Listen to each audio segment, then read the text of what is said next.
Hello friends, कैसे हैं आप सभी। उम्मीद करता हूं कि अच्छे होंगे। तो चलिए आज के अपने इस एपिसोड को स्टार्ट करते हैं। इस एपिसोड की स्टार्टिंग में हम देखते हैं दाई लोलिन ने अपनी सबसे पावरफुल एबिलिटी एक्टिवेट कर दी है। ये है वाइट टाइगर वज्र ट्रांसफॉर्मेशन। ये कोई नॉर्मल सोल स्किल नहीं है दोस्तों। इस ट्रांसफॉर्मेशन में उसका पूरा शरीर एक वाइट टाइगर की ताकत से भर जाता है। उसके हाथ टाइगर क्लॉज बन जाते हैं और उसकी स्ट्रेंथ काफी ज्यादा बढ़ जाती है। और ये सब सिर्फ एक चीज प्रूव करने के लिए कि वो हुओ यूहाओ से ज्यादा पावरफुल है। लेकिन दाई लोलिन खुद हैरान है। वो सोच रही है, क्या ये इंसान का हद भी है? और फिर वो रियलाइज करती है, मैं पहले से ही वाइट टाइगर वज्र स्टेट में हूं, लेकिन उसका हाथ मुझसे भी ज्यादा मजबूत है। कैसे? यहां खड़ा है हुओ यूहाओ, शांत, कंपोज्ड, बिना किसी ट्रांसफॉर्मेशन के। सिर्फ अपनी रॉ फिजिकल स्ट्रेंथ से उसने दाई लोलिन की टाइगर क्लॉ रोक ली। ये मोमेंट एक चीज क्लियरली बता देता है, हुओ यूहाओ की body conditioning extra ordinary level की है। हुओ यूहाओ बोलता है, अब तुम जान गए, मार्शल वॉर ही सब कुछ नहीं होता। लेकिन दाई लोलिन हार मानने वाली नहीं। वो कॉन्फिडेंटली कहती है, मैंने अभी तक पूरी ताकत नहीं लगाई, और वैसे भी तेरी टेक्निक चाहे कितनी भी अच्छी हो, मेरा डिफेंस तू तोड़ नहीं सकता। हुओ यूहाओ का जवाब क्या? रियली? तो फिर ये देख। और वो एक पावरफुल अटैक चार्ज करने लगता है। हुओ यूहाओ ने एक डेवास्टेटिंग अटैक छोड़ी। दाई लोलिन शॉक्ड है, उसे एक्सपेक्ट नहीं था इतना स्ट्रॉन्ग हिट।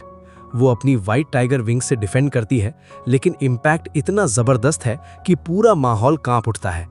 ये मोमेंट प्रूव करता है हुओ यूहाओ सिर्फ फिजिकली स्ट्रॉन्ग नहीं है, उसकी सोल स्किल्स भी टॉप लेवल की हैं। और फिर हुआ एक अनएक्सपेक्टेड मोमेंट।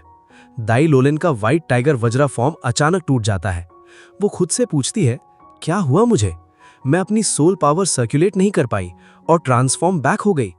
ये बता देता है कि हुओ यूहाओ की अटैक ने सिर्फ फिजिकल डैमेज नहीं किया, उसने दाई लोलिन की सोल पावर सर्कुलेशन भी डिसरप्ट कर दी।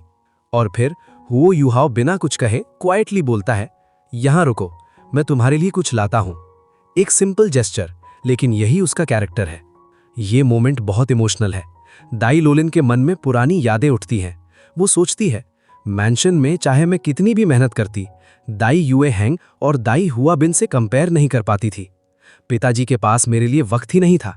और सबसे बड़ा सवाल, जब मैं छोटी थी मेरी मार्शल वॉर म्यूटेट क्यों हो गई? यहां समझिए, दाई लोलिन की martial war white tiger mutated form में है। दाई क्लैन में ये एक बड़ी बात होती है। म्यूटेशन की वजह से उसे हमेशा कम आंका गया, अपने ही परिवार में। वो लड़ती है इसीलिए नहीं कि वो दूसरों को हराना चाहती है, बल्कि इसलिए कि वो खुद को प्रूव करना चाहती है। दाई लोलिन रो रही है और तभी हुओ यूहाओ का क्लोक उसके ऊपर आके गिरता है। वो बस इतना कहता है, ये पहन लो। कोई लेक्चर नहीं, कोई जजमेंट नहीं, बस एक इंसानी जेस्चर। ये मोमेंट बहुत इंपॉर्टेंट है, क्योंकि यहां से हुओ यूहाओ और दाई लोलिन के बीच एक नया कनेक्शन बनना शुरू होता है। चांद की रोशनी में दोनों बैठे हैं। हुओ यूहाओ पूछता है, क्या तुम अपनी हार से कन्विंस नहीं हो, या ये तुम्हारे लिए बहुत बड़ा शौक था? दाई लोलिन चुप रहती है। तब हुओ यूहाओ कंटिन्यू करता है, अगर तुम अनकन्विंस्ड हो तो जब चाहो चैलेंज करो मुझे, जीतोगी तो प्लेटून लीडर बन जाओगी, कभी भी। ये सुन के दाई लोलिन की आंखें चमक उठती हैं। हुओ यूहाओ उसे दुश्मन नहीं, एक राइवल मानता है, एक ऐसा राइवल जिसे ग्रो करने का चांस देना चाहता है। हुओ यूहाओ कहता है, एक इंसान जिंदगी में किस पर रिलाई करता है? फिर खुद ही जवाब देता है, कायरता पर नहीं, बल्कि रेजिलियंस पर। एक ऐसी विल जो झुकती नहीं, टूटती नहीं। फिर कहता है, अगर तुम इतना भी नहीं कर सकती तो सोल्जर बनने का हक कैसा? तुम मुझे नहीं हार पाई तो क्या तुम मेहनत करके कैचअप नहीं करोगी? और अगर नहीं तो उसकी सलाह है, घर जाओ, जमीन खरीदो, खेती करो, कम से कम एक पीसफुल और स्टेबल लाइफ तो मिलेगी। ये हार्श वर्ड्स हैं, लेकिन यही हुओ यूहाओ का तरीका है मोटिवेट करने का। और फिर आता है वो मोमेंट, दाई लोलिन फिस्ट उठाती है और चिल्लाती है, मैं तुम्हें हराऊंगी। हुओ यूहाओ मुस्कुराता है और बोलता है, अगर कर सको तो डेफिनेटली जिंदगी में सक्सीड करोगी। दाई लोलिन झपट के बोलती है, मुझे तो टाइटल डोलुआ बनना है, तू मेरा गोल कैसे होगा? हुओ यूहाओ, पहले मुझे हराओ, ज्यादा एम्बिशियस मत बनो। दाई लोलिन, कल फिर आऊंगी, आज डिस्ट्रैक्टेड थी। और इसी फाइटिंग स्पिरिट के साथ वो चली जाती है। ये है असली ग्रोथ की शुरुआत। अगले दिन सनराइज के साथ हुओ यूहाओ बोलता है, चलो आज तुम्हें एक और चांस देता हूं। दाई लोलिन जवाब देती है, चलो।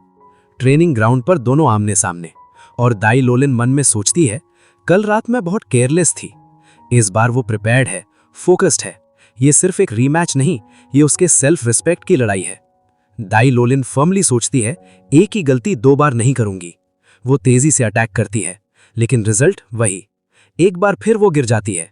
ये मोमेंट हमें रिमाइंड करता है, डिटर्मिनेशन इंपॉर्टेंट है, लेकिन स्किल का फर्क रातों रात नहीं भरता। हुओ युहाओ लेवल्स आगे है। दाई लोलिन हैरान है, ये होना नहीं चाहिए था, लेकिन हुओ युहाओ के मूव्स इतने प्रिसाइज और फास्ट हैं कि उसकी हर डिफेंस को बाईपास कर लेते हैं। यहाँ दोनों के बीच का स्पीड और टेक्निक का फर्क साफ दिखाई देता है। हुओ युहाओ फाइट करता है जैसे वो ऑलरेडी 2 मूव्स आगे सोच रहा है। ये उसकी स्पिरिट आइज मार्शल वॉर की परसेप्शन एबिलिटी का इफेक्ट है। हुओ युहाओ अपॉलोजेटिकली बोलता है, सॉरी छोटे भाई। फिर कहता है, मुझे रियलाइज हुआ कि तुम्हारे लिए सबसे फास्ट ग्रोथ का तरीका है एक अच्छी थरो बीटिंग, और वो एग्जैक्टली यही करता है।